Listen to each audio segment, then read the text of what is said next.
This thing on. Happy Sunday, friends. Guys, it's Sunday coffee.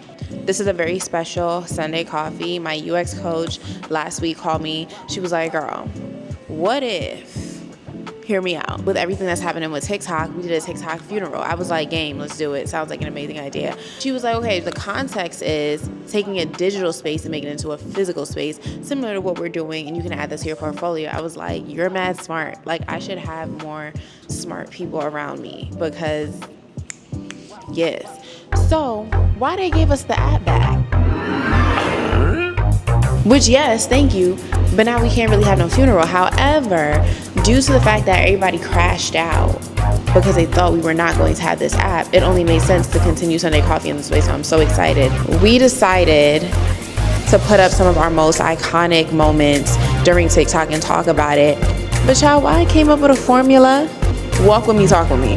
Chicken salad, Exhibit A. You have to find your chicken salad in life, okay? This chicken salad, regular chicken salad, romaine lettuce, a little bit of Caesar. I highly doubt they put any peppercorn, black pepper in there. It's just a chicken salad. But this chicken salad went viral because this girl made you feel like, and I don't know, something about New York and smacking. When we be eating, that make the food just sound even better. Like, you need to get you one of these, right? You have to find your chicken salad. No, this is not a tech talk, but this is where we are.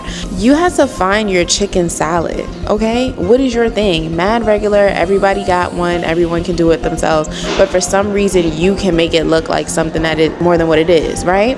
But here's where you girls go wrong. You crazy girls. You're too crazy. You done hired an assistant and a production team, and then you got to make sure the templates look this way and everything is like this, and relax. Just make it you. It's good enough. You got the chicken salad. You have the modesty. You have what you need. And then the big kahuna, execute. This lady was in the middle of doing her hair, and it didn't even come out good. In the middle of doing her hair, driving around, living her Georgia life, and just telling the world about the most embarrassing thing that has ever happened to her and probably any woman in life. But she executed it. She got it done. So you got to find your chicken salad, don't do too much, and execute it, you know? But I'll see you in a second. Let's see how Sunday Coffee goes. I'm so excited. So I'll see you there too.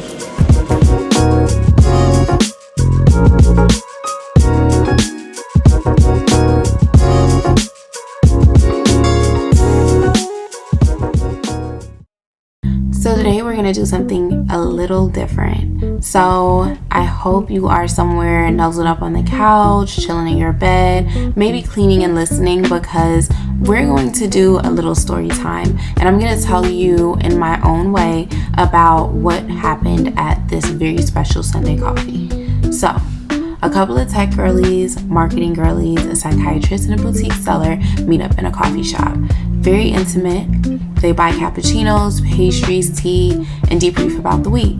So between the snowstorm, wildfires, upcoming tranche of power, brief shutdown of TikTok, you can only imagine life has been a haze, to say the least. So today, the girls discussed the icons of the internet. As they rejoiced about TikTok's return, they couldn't help but reflect about pivotal moments where human beings use their transparency to create a life.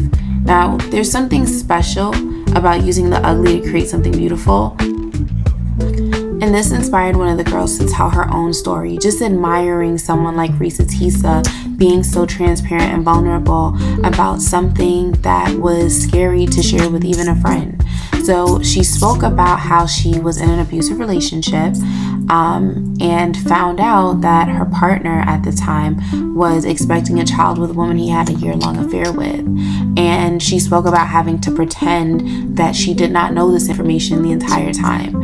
So during this time, she had to strategize on how to leave a life where she was being completely taken care of while literally not poking the bear.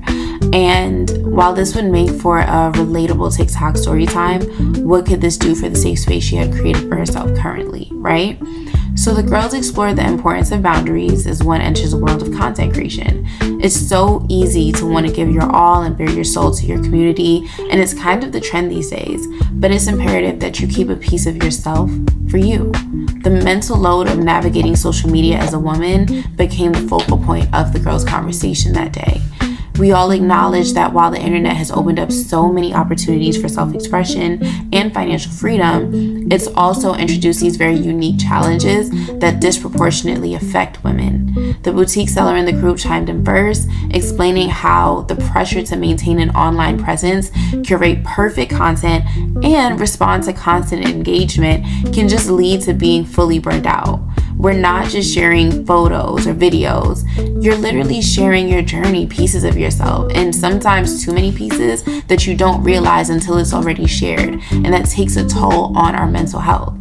So the marketing girlie chimes in. She's adding that even as a small business owner, she feels the weight of being on all the time. People expect you to be approachable, relatable, responsive 24/7. And if you're not, you feel like you're failing. Not just as a creator, but as a human being. And then one of the tech girlies brought up how algorithms amplify this pressure, especially for women.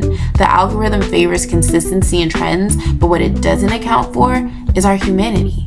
Women are juggling so much: jobs, families, relationships, and our mental health. But we're expected to show up and deliver like we're machines.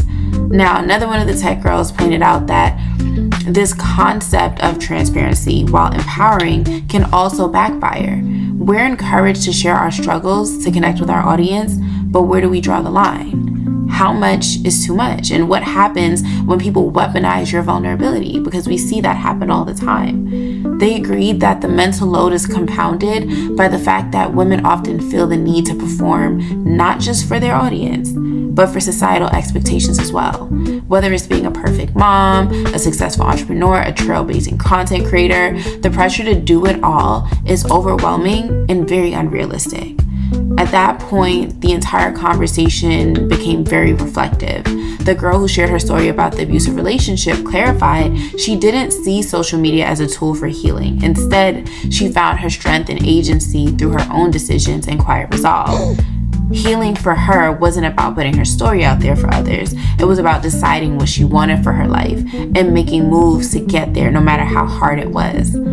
Peace for her was not content, and she just felt like her growth wasn't up for likes, and that's just not the type of platform she wanted to create.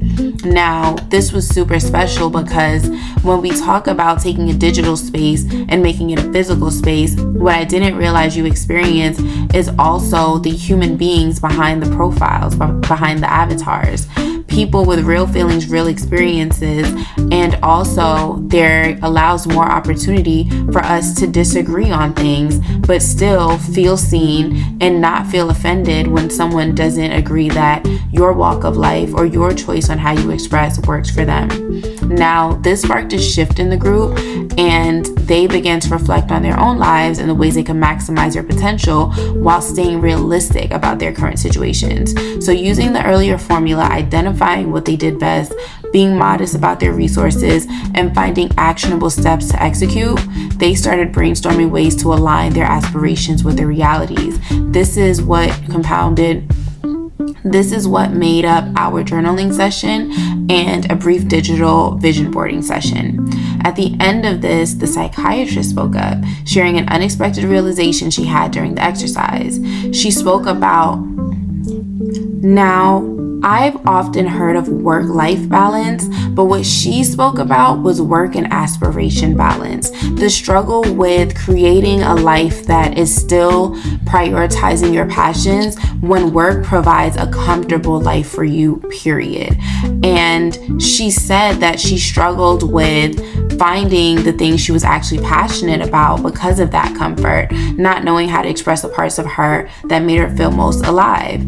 And this really encouraged the group to talk about their own struggles. The marketing girlie admitted she often felt stuck between chasing ambitious goals and being fair to herself about what she could actually handle. Sometimes I set these huge expectations without accounting for where I actually am in life. It's like I'm trying to constantly do more instead of focusing on doing what I already do and doing it well. By the end of the conversation, everyone came to this realization that the true power lays in using what you already had, your chicken salad. No matter how modest, and building it on ways that actually make sense. So The girls toasted their cappuccinos, they toasted their tea, and they toasted to the idea of progression over perfection. At the end of the day, one of the girls said, we don't need to do everything. We just need to do something that's true to us, something that doesn't drain us, and something we could be proud of. And then we left the coffee shop with lighter hearts, knowing the most iconic thing we could do wasn't about giving our all to the world, but honoring ourselves during the process. And that's Sunday coffee.